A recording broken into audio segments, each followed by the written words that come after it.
우리 함께 하나님의 말씀 에베소서 6장 11절에서 12절에 있는 말씀을 함께 보도록 하겠습니다. 우리의 씨름은 혈과 육을 상대하는 것이 아니요 통치자들과 권세들과 이 어둠의 세상 주관자들과 하늘에 있는 악의 영들을 상대함이라. 아멘. 오늘 성경 본문에서 우리에게 한 싸움을 소개하면서 이것은 우리의 씨름이라고 표현하며 우리가 싸우는 이 싸움은 세상에서 싸우는 평범한 싸움이 아니라 누구랑 싸운다라고 소개되고 있습니까? 어둠의 주관자들, 그 다음 또 누구랑 또 싸운대요? 악의 영들이라고 싸운다고 말합니다. 그래서 에베소서 6장 11절 전 구절에는 이 싸움을 싸울 수 있는 준비 자세를 이렇게 소개하고 있습니다. 무엇을 준비하라 라고 이야기합니까? 하나님의 전신 갑주를 입으라 라고 소개하고 있는 것입니다. 우리가 지난 시간에 이어서 영에 속한 하나님의 사람과 육신에 속한 사람의 차이를 배워보면서 오늘 이 선악의 싸움 속에 이 영적인 싸움이 왜 우리에게 성령이 반드시 필요한지를 우리 성령론 5번째 시간을 함께 시작하도록 하겠습니다. 영감의 글을 먼저 좀 보겠습니다. 만일 우리가 영적으로 눈을 뜬다면 시험을 당하여 마치 벼랑 끝에 서 있는 것처럼 된 사람들을 도와주기 위하여 천사들이 빨리 날아다니는 것을 보게 될 것이다. 굉장히 위로가 되는 말씀이죠. 우리가 혼자가 아니라는 것입니다. 하늘의 천사들은 이들 영혼들을 포위하고 있는 악의 군대를 물리치고 그 영혼들을 인도하여 확실한 기초 위에 발을 디디도록 해준다.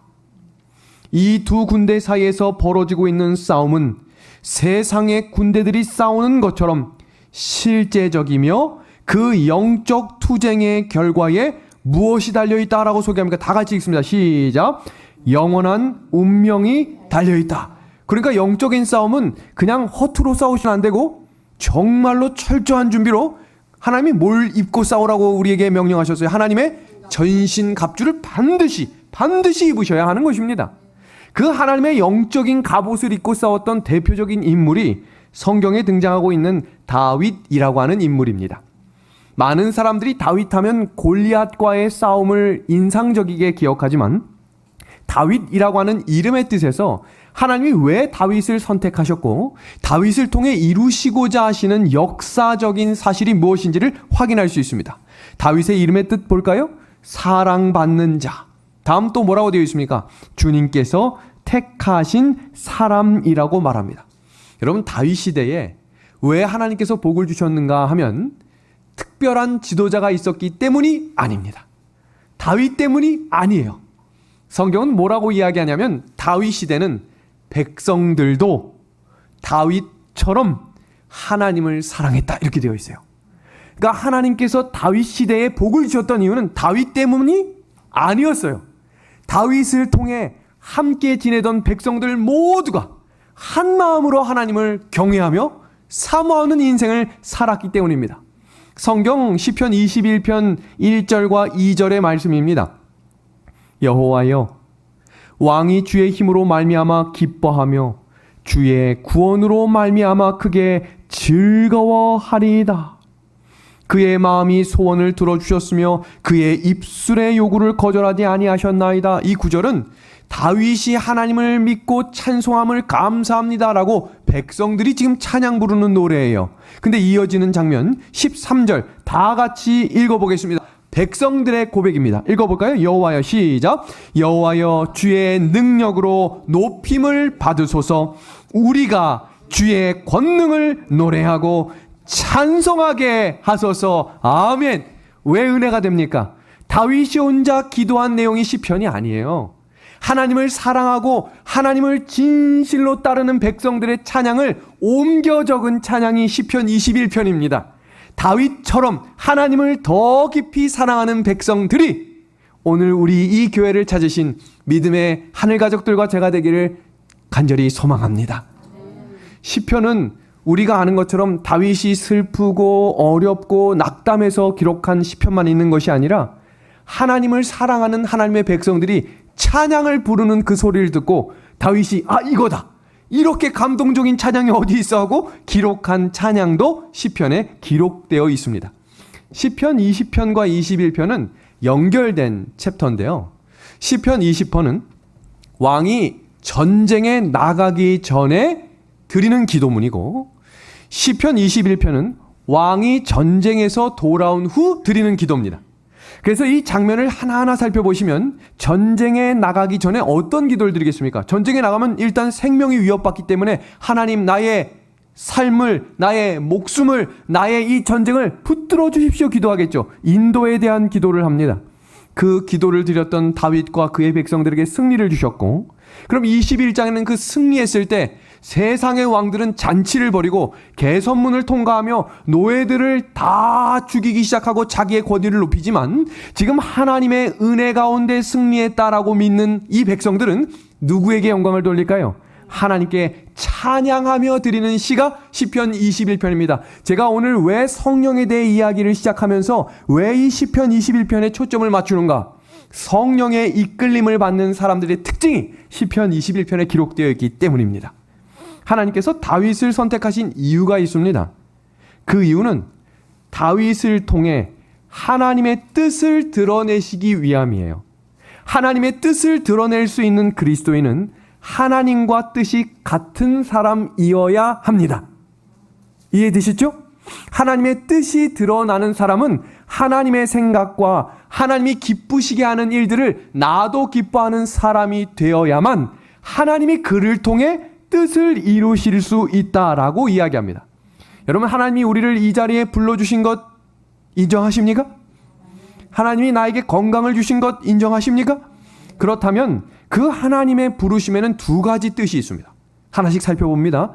하나님은 그냥 아무 이유 없이 부르시는 게 아니라 부르심에는 뜻이 있는데, 첫 번째는 구원에 대해 부르신 것입니다. 우리를 구원하셨고 그 구원이 어떤 것인지를 경험함으로 그 구원에 대해 감사함이 품성이 변화를 일어나게 하는 것이 하나님의 뜻입니다. 자, 기억하셔야 돼요. 구원받았다, 너 일로 와, 이것이 아니에요. 구원받았기 때문에 너의 삶이 은혜와 사랑이 경험되고, 그 경험이 하루하루 쌓여가면서 그 신앙의 변화가 이루어가기를 바라보시기 위해서 하나님은 부르셨다 그랬어요. 그럼 두 번째 부르심은 무엇인가? 사명에 대한 부르심입니다. 여러분, 여기서 다윗과 사울의 결정적인 차이가 일어납니다. 여러분, 사울이라고 하는 사람도 성령 충만했고 하나님 앞에서 겸손했던 사람인데, 하나님께로부터 떨어져 나갔던 결정적인 이유는 사명을 잃어버렸기 때문이에요. 지금 다윗을 부르신 이유가 뭐라고 그랬어요? 하나님의 뜻을 이루시기 위함이었어요. 그럼 사울을 부르신 이유도 뭘까요? 동일하겠죠? 근데 사울의 기도에는 백성들을 위한 기도가 없어요. 자기를 위한 기도만 있어요. 그럼 우리의 사명이 무엇인가를 기억하셔야 됩니다. 나와 나의 가족만을 위한 기도를 드리기 위해 하나님이 우리를 부르신 것이 아니겠죠? 여기 보시면 무슨 통로가 되라고 말해요? 축복의 통로가 되어요. 누군가를 오늘 하루 동안 섬길 수 있었다면 지금 하나님이 나를 부르신 사명을 하나씩 이루어가는 것입니다. 그래서 이 다윗과 사울의 결정적인 차이는 구원에 대한 사명을 붙들고, 하나님이 나에게 주신 사명을 붙드는 인생을 살았던 다윗은 넘어졌지만, 의인은 7번 넘어질지라도 다시 일어서지만, 그 사명을 잃어버리면, 넘어지면 스스로 일어나려고 하기 때문에 그 힘과 능력이 사라지게 되는 것입니다. 여러분, 시편 20편 전쟁에 나가기 전에 드린 기도문이죠. 같이 봅니다. 어떤 사람은 병거, 어떤 사람은 말을 의지하나. 다 같이 읽어봅니다. 우리는 시작. 우리는 여호와 우리 하나님의 이름을 자랑하리로다. 제가 지금 계속 강조하는 것은, 이것은 다윗이 드린 기도가 아니라 백성들이 드린 기도예요. 백성들이 전쟁에 나가는 왕을 응원하고 같이 전쟁에 참여하는 군인들이 이 노래를 부르는데, 우리에게 좋은 말이 있습니다. 우리에게 좋은 무기가 있습니다. 우리에게 좋은 탱크가 있습니다. 라고 기도하지 않고 뭐라고 이야기하냐면, 우리에게 하나님의 이름이 있사오니 그 하나님의 이름을 자랑케 하여 주옵소서. 이것이 전쟁에 나가는 영적 싸움을 싸우는 군인들의 태도가 되어야 합니다. 제가 준비됐습니다. 갑옷이 아주 튼튼합니다. 이 투구 아주 비싼 겁니다. 이것이 아니라 우리에게 누가 계시다고 고백하는 거예요. 하나님의 이름이 이곳에 있습니다. 그리고 전쟁에서 승리한 그 백성들이 이렇게 고백합니다. 여호와여, 왕이 주의 힘으로 말미암아 기뻐하며 주의 구원으로 말미암아 크게 즐거워하리이다. 하나님께서 주신 승리를 찬양하며 이들이 누구를 높이기 시작하냐면 왕을 높입니다. 여러분, 여기서 강조하고자 하는 이 왕이 누구일지를 한번 잘 생각해 보시길 바랍니다. 예전 고대 사회에서는 왕이 전쟁에서 이기면 왕 혼자 이긴 것이 아니라 백성들도 이겼기 때문에 기뻐했어요. 그럼 반대로 왕이 전쟁에서 지면 누구도 지는 거예요. 백성도 지는 것이기 때문에 그들은 일심동체, 한 몸이었습니다. 그러니까 왕이 이기면 기뻐할 뿐만 아니라 그 왕을 찬양하는데, 지금 이 본문 속에서 등장하고 있는 찬양을 잘 보시면 누구를 찬양하는지 보세요. 왕이 누구로 기뻐하고 있으니, 주의 힘으로 기뻐하고 있으니 우리도 누구를 기뻐합니다. 그럼 지금 여기서 보는 게 백성들이 왕을 칭송하는 것 같아요? 왕이 믿고 있는 하나님을 찬양하는 것 같으세요? 후자입니다. 오늘 우리가 시편 21편에서 이 찬양의 기도가 왜 중요한가? 다윗의 승리를 기뻐하는 찬양이 아니라 하나님이 세우실 예수님이 우리의 승리자가 되심을 고백하는 신앙의 찬양을 우리에게 가르쳐 주시기 위함입니다. 오늘 우리는 우리가 싸우는 싸움이 아니에요. 왜냐하면 예수님이 십자가에서 승리를 거두셨음을 우리는 믿고 의지하는 십자가 군병들이기 때문에 예수님이 승리케 하셨음을 담대히 믿음으로 나아가는 백성들이 다윗과 그의 백성들이 불렀던 찬양을 믿음으로 함께 부르라고 오늘 시편의 말씀을 주신 겁니다. 그런데 이어지는 장면 속에 하나님께서 다윗에게 주셨던 능력을 한번 보겠습니다. 같이 봅니다. 그가 생명을 구하매 주께서 그에게 주셨으니 곧 영원한 장수로소이다. 주의 구원이 그의 영광을 크게 하시고 존귀와 위엄을 그에게 입히시나이다. 그가 영원토록 지극한 복을 받게 하시며 주 앞에서 기쁘고 즐겁게 하시나이다. 아멘. 여러분, 하나님께서는 다윗에게 생명만 건지시고 생명만 붙드시지 않고 그에게 무엇 주셨다고 되어 있습니까? 영광도 주시고, 다음 이어지는 장면이요, 존귀와 또 뭘 주셨대요? 위엄과 또 어떤 걸 주셨대요? 기쁨을 주셨다라고 이야기합니다. 왜 이것을 먼저 기록하셨냐면 이 땅에 오실 예수님이 이와 동일한 왕이 되실 것이기 때문입니다. 예수님이 이 땅에 오셨을 때 영원한 생명 되시는 예수님을 우리는 바라보았죠. 그리고 예수님께 하나님께서는 뭐도 주셨냐면 영광도 주셨고 또 뭐도 주셨습니까? 존귀도 주셨으며 그에게 어떤 것도 주셨습니까? 위엄도 주셨습니다. 그리고 예수님이 하나님이 기쁘신 일을 할 때마다 하나님의 성령이 기뻐하셨다라고 기록합니다. 이 모든 것이 한 곳에 모인 자리가 바로 십자가였습니다. 그래서 성경 요한복음 16장에서는 성경에서 십자가는 패배의 자리였지만 예수님이 그 자리에 하나님이 주신 생명, 존귀, 위엄, 영광을 가지고 그 자리에 나아가시자 그 자리가 어떤 자리가 됐습니까? 세상을 이기는 하나님의 전신갑주에 성령이 임하는 자리가 된 것입니다. 여러분, 우리가 이제 영적 싸움을 싸워야 되는 그리스도인으로서 이 영감의 글을 읽으며 오늘 우리에게 강조하시는 말씀을 잘 보시길 바랍니다. 영적인 왕국에 들어가고자 결심한 사람은 날마다 헌신을 새롭게 하고 날마다 악과 맞서 싸워야 한다. 옛 습관들, 악으로 길어지는 유전적 기질은 언제나 지배권을 쥐려고 분투할 것이다.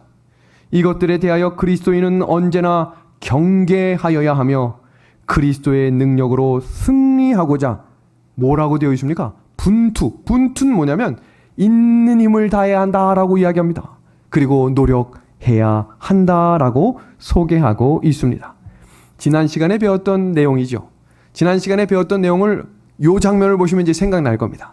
열처녀의 비유가 두 부류로 나눠졌던 결정적인 이유는 한 가지 때문이라 했습니다. 성령입니다. 성령에 대하여 무관심하게 살았던 사람들과 연약하지만 기도하고 성령의 인도를 따라갔던 사람들은 전혀 다른 결과를 낳게 되었죠. 그리고 이 장면 속에 우리가 살폈던 내용이 육에 속한 사람과 육신에 속한 사람을 사도 바울이 차이를 두어 기록했다라고 말하며, 육에 속한 사람은 하나님을 믿지 않는 불신자를 말하지만 육신에 속한 사람은 누구냐면 교회에 있지만 무엇이 없는 사람이라고 소개했냐면 성령이 없는 사람이라고 소개했고, 신령한 자는 뭐라고 소개했냐면 교회 안에 있으면서 성령에 충만한 영의 사람이다 라고 말했습니다. 이 장면을 로마서는 이렇게 기록하고 있지요. 첫 번째 구절, 만일, 다 같이 읽어봅시다. 시작. 만일 너희 속에 하나님의 영이 거하시면 너희가 어디에 있지 않고요, 육신에 있지 아니하고 어디에 있대요? 영입니다. 이겁니다. 영이 거하는 백성이 되어야 하나님을 진심으로 찬양하며 모든 영광을 하나님께 드리는 자가 되겠다라고 이야기합니다. 여러분, 우리가 이런 사람이 되어야 하는데, 문제는 교회마다 두 부류의 사람과 세 부류의 사람이 현존한다는 사실입니다. 성경을 보면요, 기독교회사가 기록이 되어 있는 장이 요한계시록 2장과 3장에 나오는 7교회입니다. 그 7교회의 기독교회사를 통해서 시대마다 이 두 부류의 사람이 교회에서 싸움을 일으켜요. 육신에 속한 사람과 영에 속한 사람이 싸움을 일으켜요. 그래서 어느 때는 완전히 영에 속한 사람들이 교회 밖으로 다 쫓겨납니다. 그럼 이제 문제가 뭡니까? 여기에 진리가 사라져야 되는데 하나님께서는 또 다른 방법으로 그 진리의 불꽃을 광야교회에서 불을 붙게 하시고, 그 불이 번짐으로 교회 안에 악의 영들이 사라지게 만드시는 놀라운 기독교의 역사가 기독교회사에 기록되어 있습니다. 그 장면을 간단하게 정리하고 넘어갑니다. 에베소 교회는 성령 충만한 하나님의 사도들이 처음으로 세운 교회로 진리의 등불이 밝히 펼쳐졌던 시대에 시간이 10년, 20년이 지나자 교회 안에 어떤 것이 들어왔냐면 형식적인 이론주의자들이 이성을 생각하고 우리의 생각과 맞지 않는 하나님의 말씀을 걸러내기 시작하며 교회 안에 두 부류로 나뉘어지게 됩니다. 그때 하나님께서는 그 진리의 빛이 꺼지지 않도록 서머나교회로 넘겨주셨는데, 서머나교회에 드디어 시작된 것이 100년부터 313년에 극렬한 핍박이 시작됐던 시대가 서머나 시대였습니다. 그 극렬한 핍박 속에서도 목숨을 걸고 하나님의 말씀을 사모했던 백성들이 이 기별을 어디로 전하게 되냐면 버가모로 전하게 돼요. 지금 이 화살표를 보시면 7교회 예언은 릴레이 경주 아시죠? 릴레이 경주. 릴레이 경주를 할 때 손에 바톤을 들고 뛰는 거 아시죠? 이 바톤은 떨어뜨리면 안 돼요. 그래서 바로 다음 주자한테 전해주어야 되는데 이 바톤을 전해줄 남은 무리 한 사람씩이 계속해서 남습니다. 다음 장면 볼까요? 버가모 시대는 538년까지 로마 교회의 세속화가 시작되며 대단한 타락이 시작되는데, 어떤 타락이 시작되냐면 하나님의 계명이 변경되는 시기입니다. 놀라운 일이죠? 하나님의 법을 뜯어 고칩니다. 안식일 계명을 없애고 일요일 계명을 만들고 성경의 여러 내용들을 삭제하고 본인들이 넣고 싶은 내용들을 하나하나 일목요연하게 정리했던 시대가 버가모 시대였습니다. 그러나 그때 안디바라고 하는 빛을 수호하는 진리의 백성들이 그 진리를 들고 이 기별을 어느 교회로 전해줬습니까? 두아디라 교회에 전해줍니다. 근데 이 두아디라 교회는 이 시대를 보시면 1000년여의 시간 동안 수천만 명이 목숨을 잃게 됩니다. 그래서 다 뿔뿔이 흩어지고 알프스 산맥 구석구석으로 복음을 사랑했던 백성들이 숨어 지내기 시작합니다. 근데 그곳에 하나님이 진리의 빛을 주시기 시작했고, 이때 진리의 빛을 가진 종교 개혁자들이 일어나 4대 교회에 이 기별의 바톤을 전해주는 시대가 바로 개혁 시대입니다. 이 장면 이해되시죠? 이 장면 속에서 이 진리의 등불을 가지고 전진할 때 문제가 생겼습니다. 세상에서 타락한 기별들, 진화론이 생겼고요. 성서 공회가 생겼지만 하나님을 믿지 못하는 진리들이 더 홍수처럼 쏟아져 나왔습니다. 그때 하나님이 어떻게 하셨는가? 놀라운 방법으로 세상의 달과 별이 떨어지며 성경에 예언된 역사들이 물밀듯이 일어나기 시작합니다. 그때 하나님의 재림 운동이 펼쳐지며 이 진리의 등불이 더 환하게 비춰지게 되었습니다. 그러면서 2300년이 맞춰지는 1844년에 필라델피아 시대가 끝나면서 그때 예수님께서 하늘 지성 소문을 열고 들어가셨습니다. 그때부터 하늘에서 책들이 펼쳐지면서 심판이 시작되어 이 시대를 마지막 시대, 라오디게아 시대다라고 이야기합니다. 그럼 자, 생각해 보겠습니다. 뭔가 경기를 하거나 뭔가 경쟁을 할 때, 싸움을 할 때 마지막이다 라고 하면 더 힘을 내야 합니까? 힘을 내야죠. 그러면 이 응원하고 있는 사람들이 칭찬과 격려 더해줘야 됩니까? 더해줘야죠. 그런데 여기서 충격적인 사실이 있는데, 그것은 라오디게아 교회는 칭찬이 한마디도 나오지 않습니다. 왜 그럴까요? 마지막 교회인데. 마지막 교회면 격려도 해주고 칭찬도 해주고 잘한다, 마지막이다, 힘을 내라 이렇게 해야 되는데 왜 그랬을까요? 우리가 아까 다윗과 사울의 결정적인 차이가 뭐라 그랬습니까?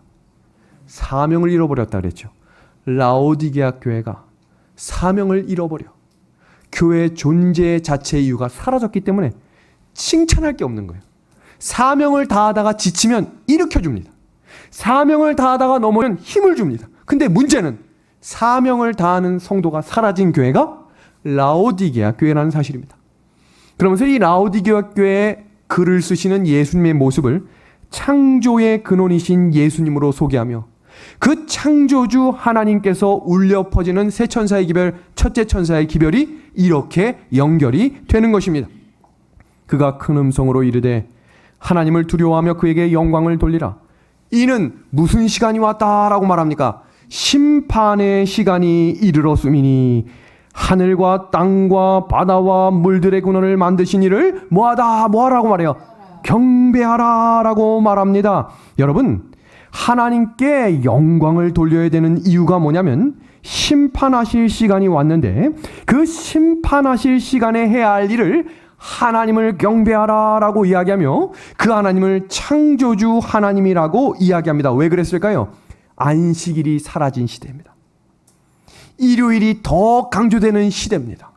그때 그 편만한 시대 속에 하나님의 날을 기억하여 거룩히 지키라고 표현하신 이유는 그 계명이 바로 십계명의 넷째 계명에 기록되어 있기 때문입니다. 창조주를 예배하라는 것은 안식일을 예배하라는 거예요.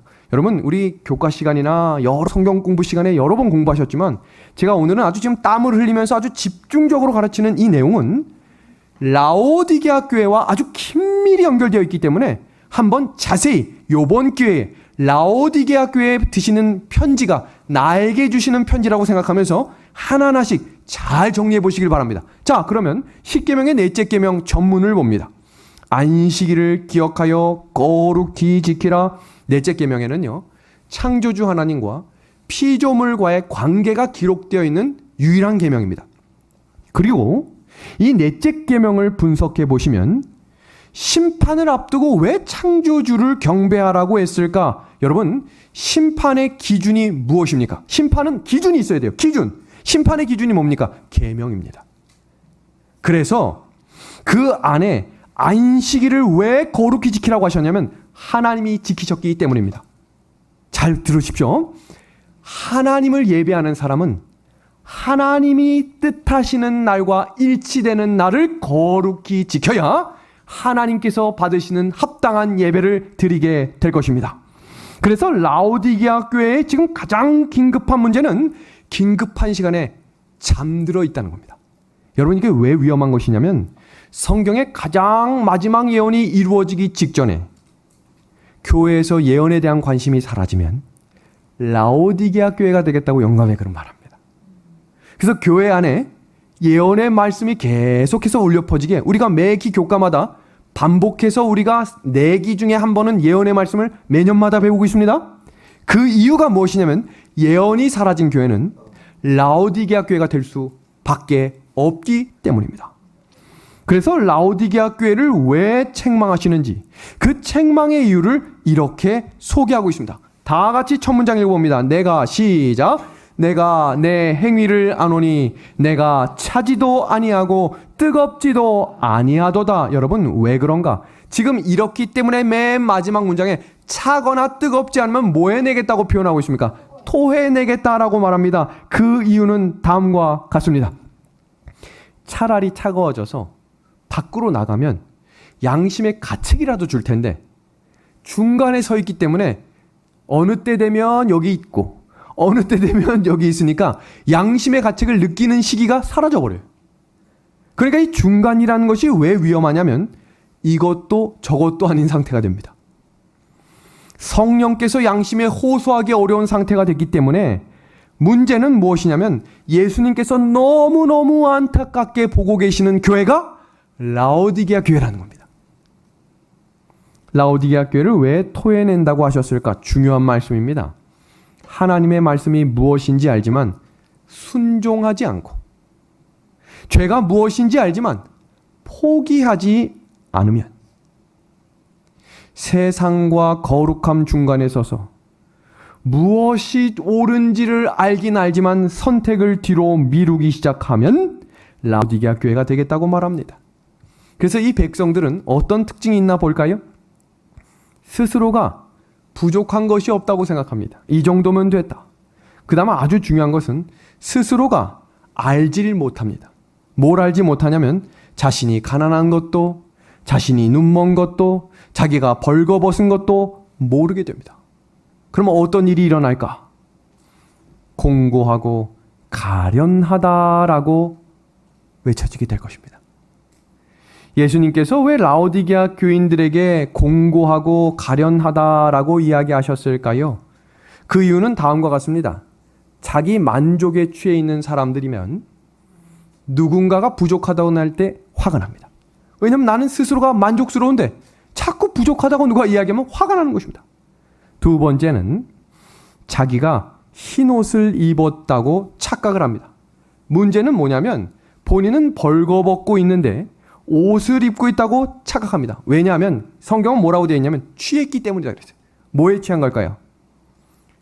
영적인 것을 잘못 오해함으로 음행의 포도주에 취했다라고 소개하고 있습니다. 그 상태에 있는 백성들에게 성경은 예수님을 통해 3가지를 사야 한다라고 소개하고 있습니다. 우리 그 말씀 한번 다 같이 읽어볼까요? 내가 너를 권하노니 시작. 내가 너를 권하노니 내게서 불로 연단한 금을 사서 부요하게 하고 흰 옷을 사서 입어 벌거벗은 수치를 보이지 않게 하고 안약을 사서 눈에 발라 보게 하라. 여러분 이 3가지는 예수님이 마치 상인이 되셔서 직접 찾아올 테니 너희들은 준비하고 이것을 사야 한다라고 소개합니다. 그 첫 번째 사야 될 것이 뭐라고 소개되고 있습니까? 불로 연단한 금입니다. 두 번째 한번 읽어주실래요? 뭘 사라고 되어 있습니까? 흰 옷을 사라라고 말합니다. 세 번째입니다. 뭘 사라고 말합니까? 안약을 사라. 이 3가지는 반드시 처방을 받아야만 우리에게 주시는 영적 싸움에서 승리할 수 있습니다. 우리가 처음 읽었던 우리의 씨름은 혈과 육에 대한 것이 아니라 세상의 주관자들과 악의 영들에 대함인 사람들은 반드시 뭘 취하라고 했죠? 하나님의 전신갑주라 그랬죠? 이것을 계시록 3장과 2장에서 마지막 라오디게아 교회를 통해 가르쳐 주시는 3가지가 첫 번째, 불로 연단한 금을 사고 두 번째, 뭘 사고요? 흰 옷을 사고 세 번째, 안약을 삽니다. 하나씩 간단하게 정리합시다. 불로 연단한 금을 사라라고 하는 말은 그냥 금이 아니라 불로 연단한 금입니다.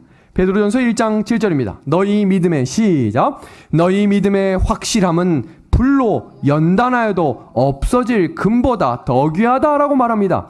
욥기 23장 10절에 이런 말씀이 있어요.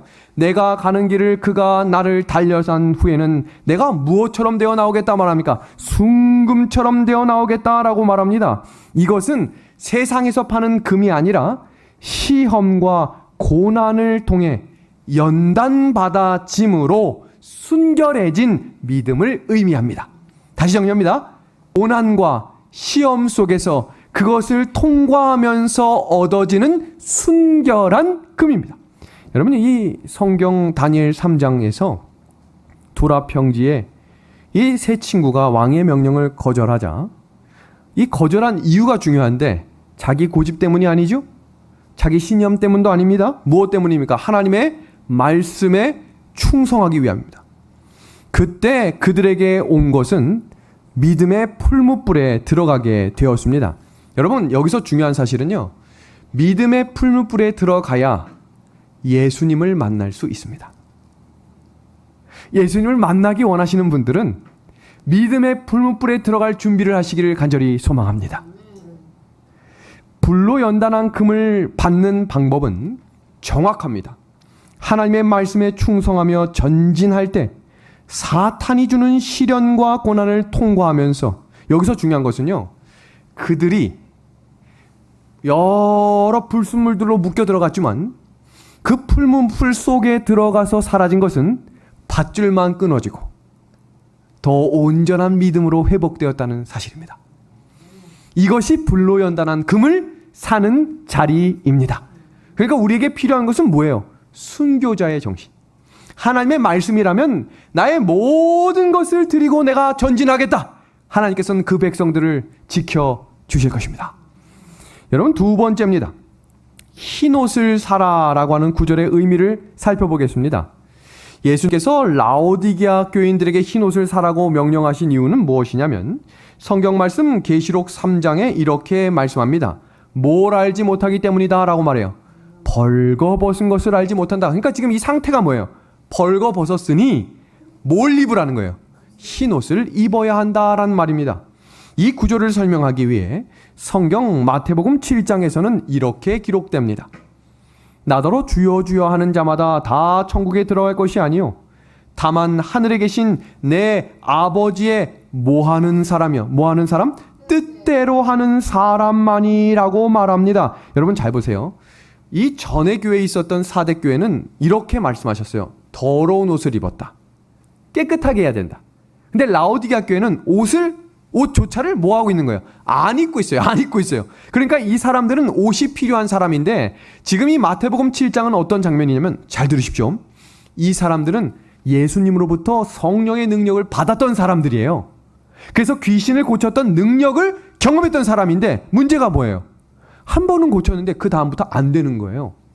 그때 예수님이 뭐라고 말씀하시냐면, 나더러 주여 주여 하는 사람이 하늘에 가는 것이 아니라, 여기 어떤 사람이요? 하나님의 뜻대로 행하는 사람이라고 말하며, 이어지는 구절에 이렇게 말합니다. 그러므로 누구든지 나의 이 말을 듣고 뭐하는 사람이라고 말합니까? 행하는 사람이라고 말합니다. 그러므로 여기서 이야기하는 흰 옷이 무엇인가? 그 구절을 다 같이 보겠습니다.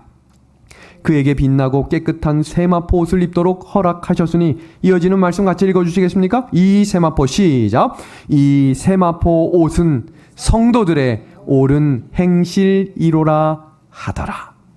여러분, 흰 옷을 입는 경험은 인간이 어떤 희생을 치르더라도 하나님의 구원을 얻을 수 있는 방법은 없어요. 무엇을 했기 때문에 얻는 것이 아니기 때문입니다. 그렇다면 이 세마포 옷을 입는다라고 하는 것이 무엇인가? 여러분, 아주 중요한 말씀입니다. 주목해 주십시오. 예수님의 은혜에 감사하는 삶은, 말씀에 순종하는 삶은 반드시 헌신하게 되어 있습니다. 하나님의 말씀을 내가 믿습니다, 믿으면 구원받는다라고 하는 것이 주여 주여 하는 자마다 하늘에 가는 것이 아니라고 소개하며, 그 사람들 믿음을 경험하고 구원을 경험하면 감사함으로 헌신을 드렸던 성경에 기록된 막달라 마리아와 세리 삭개와 같은 자신의 것을 다 드려 하나님께 영광 돌리는 삶이 흰옷을 입는 경험이라고 소개하고 있는 것입니다. 아주 중요한 말씀입니까? 그 사람들만이 그리스도의 의의 열매이며 그 열매를 삶을 통해 경험하는 자가 되겠다라고 소개하고 있습니다. 오늘 간단하게 정리하지만 이 하나님의 전신갑주를 입는 대단한 비결입니다. 여러분, 어떻게 하면 흰 옷을 입을까? 영감의 글은 이렇게 정의 내리고 있어요. 다 같이 읽어봅시다. 시작. 십자가로 가는 것이다. 여러분, 신앙은 다른 사람과 비교하는 것이 아닙니다. 다른 사람들이 어느 정도 성경을 읽으니까 나도 이만큼 읽고, 다른 사람이 기억절을 외우니 나도 읽고, 이것이 아니라 신앙은 예수님과 발맞추어 나가는 삶입니다. 그래서 성경은 우리에게 우리가 품어야 될 마음은 선한 마음이 아니라 예수님의 마음을 품어야 한다라고 말합니다. 우리가 무슨 일을 하고 무슨 말을 하면서 이것이 예수님이 옳게 생각하시는 말과 행동일까를 생각하는 성도들이 되시기를 바랍니다. 그래서 빌립보서 2장 13절의 고백을 이렇게 해야 하겠지요. 다 같이 읽어볼까요? 너희 안에서 시작. 너희 안에서 행하시는 이는 누구라고 말합니까? 하나님. 이 사람이 누구예요? 성령입니다. 성령입니다. 그러니까 그리스도의 의의 옷을 입을 수 있는 사람은 영적인 성령을 마음에 품은 사람만이 경험하게 되는 거예요. 그럼 불로 연단한 금을 걸어갈 수 있는 사람도 누가 할 수 있는 거예요? 성령의 이끌림에 매일매일 발걸음을 옮기는 사람이 그 풀무불에 두려움 없이 들어가게 되는 믿음의 성도가 되는 것입니다. 그래서 성경 빌립보서 2장 이어지는 13절은 우리에게 이렇게 권면합니다. 너희 안에 계신 누구라고 표현해요? 그리스도시니 곧 영광과 소망이니라 라고 말합니다. 여러분, 이사야가요, 온 마음과 몸이 성한 곳이 없었어요. 하도 맞고 그래가지고. 그때 뭐라고 고백했냐면, 하나님, 내 몸은 망가졌지만 내 심령은 여전히 새롭습니다. 그러니 심령에 성령께서 옷 입혀 주십시오. 이것이 흰옷을 입은 사람들의 기도입니다. 건강하고 완벽한 모습이 아니라 넘어지고 부족하고 연약하지만 다시 일어서는 힘은 성령을 통해 온다는 것을 믿고 매일매일 구하는 사람들이 흰 옷을 입는 하나님의 백성들이 될 것입니다. 그럼 세 번째, 안약을 사라는 말은 무슨 말일까? 여러분, 이 말씀 다 같이 읽어볼까요? 요한복음 16장 13절입니다. 그러나 시작. 그러나 진리의 성령이 오시면 그가 너희를 모든 진리 가운데로 인도하시리니 그가 스스로 말하지 않고 오직 들은 것을 말하며 장래일을 너희에게 알리시리라. 여러분, 안약을 사라는 말은 무슨 뜻이냐면 정리하겠습니다. 성령께서 양심을 예민하게 해주시는데 그 성령께서 예민하게 해주시는 말씀을 순종하게 되면 그 사람은 영적인 눈을 뜨게 된다라고 소개합니다. 그리고 그 영적인 눈을 뜬 사람만이 진리를 깨닫게 되는 것입니다. 그래서 여기 뭐라고 되어 있어요? 진리의 성령이 오시면 그가 너희를 모든 어디로 인도하신대요? 진리 가운데로 인도하신다는 겁니다. 여러분, 진리는 내가 열심히 공부해서 깨닫는 것이 아니라 성령께서 우리의 닫혀진 눈을 열어주셔야 뭐를 옳게 보게 된다는 거예요? 진리를 옳게 보게 되는 것입니다. 그러므로 우리에게 성령이 필요합니다. 우리가 성령을 구하는 시간이 필요합니다. 그리고 이어지는 장면 속에 우리가 너무나 잘 아는 한 성화의 그림이 라오디게아 교회와 연관된 그림이었어요. 이 장면 보겠습니다. 무릇 내가 사랑하는 자를 책망하여 징계하노니 그러므로 내가 열심을 내라. 회개하라. 볼지어다. 내가 문 밖에 서서 두드리노니 누구든지 내 음성을 듣고 문을 열면 내가 그에게로 들어가 그와 더불어 먹고 그는 나와 더불어 먹으리라. 아멘. 여러분, 라오디게아 교회의 가장 안타까운 사실은 예수님이 가까이는 계시는데 교회 안에는 안 계세요. 이 교회가 가장 안타까운 교회입니다. 우리가 예배를 드리는 이유와 교회에 오는 이유는 예수님을 만나고 싶어서 오는 것인데 예수님이 교회 안에 계시지 않다면 이보다 안타까운 일이 어디 있을까요? 그 교회에게 세 가지 권면이 뭐라고요? 불로 연단한 금을 사고, 무엇을 입고, 흰 옷을 입고, 무엇을 사라? 안약을 사라. 그 세 가지가 다 뭐라고요? 성령입니다. 그러니까 라오디게아 교회에 가장 필요한 건 뭐예요? 성령이에요. 그래야 밖에 계신 예수님이 어디로 들어오시는 거예요? 내 마음으로 들어오셔서 나와 더불어 먹음으로 사람이 떡으로만 살 것이 아니라 하나님의 말씀으로 산다는 것을 경험하게 될 것입니다. 그것이 라오디게아 교회에 보내시는 호소입니다. 그 예수님이 마음에 들어오기 위해 뭐 하라고 지금 선포하십니까? 회개해야 한다. 왜냐하면 예수님은 죄와 함께 하실 수 없는 분이기 때문이에요. 그리고 뭐라고 이야기하시나 볼까요? 그렇게 반응하고 문을 열고 마음을 정결하게 하면 그 사람들은 뭐 하겠다라고 선포하십니까? 이기겠다. 다윗이 이기면, 예수님이 이기면 누구도 이긴다고 했어요? 우리도 이긴다고 했죠? 그럼 이기는 교회에게 주시는 마지막 약속을 보며 오늘 성경 연구를 정리합니다. 볼까요? 이기는 그에게는 내가 내 보좌에 함께 앉게 하여 주기를 내가 이기고, 너무나 감동적인 구절이 나옵니다. 아버지 보좌에 함께 앉는 것 같이. 여러분, 이기는 사람은 하나님이 앉아 계신 그 보좌 옆에 앉게 해 주시겠답니다. 감동입니까? 귀 있는 자는 지금 들으십시오. 성령이 교회들에게 하시는 말씀을 들을지어다. 아멘. 이 예언에 흰옷을 입으라고 명령하신 예수님의 말씀이 다른 누군가에게 주시는 말씀이 아니라 오늘 우리에게 주시는 언약의 약속임을 기억함으로 다시 정리합니다. 세 가지 정리하고 오늘 성경 공부 마칩니다. 첫 번째, 뭘 사라? 불로 연단한 금을 사라. 시험과 어려움 가운데 걸어가야 불순물이 제거되고 그 안에 예수님을 만날 수 있다. 두 번째, 뭘 사라? 흰 옷을 사라. 의의 열매. 이 사람을 기억하시면 돼요. 막달라 마리아와 삭개오가 예수님을 만난 다음에 어떤 삶으로 변했는지 그걸 기억하십시오. 헌신이죠. 마지막 세 번째, 뭘 사라? 아냐. 진리의 성령이 오셔야 진리를 볼 수 있는 눈이 열리게 된다. 오늘 이 말씀을 주신 하나님께 감사하며 성령에 속한 영의 백성들이 되는 주의 귀한 남은 백성들이 되기를 소망하며 오늘 성경 연구를 마치도록 하겠습니다.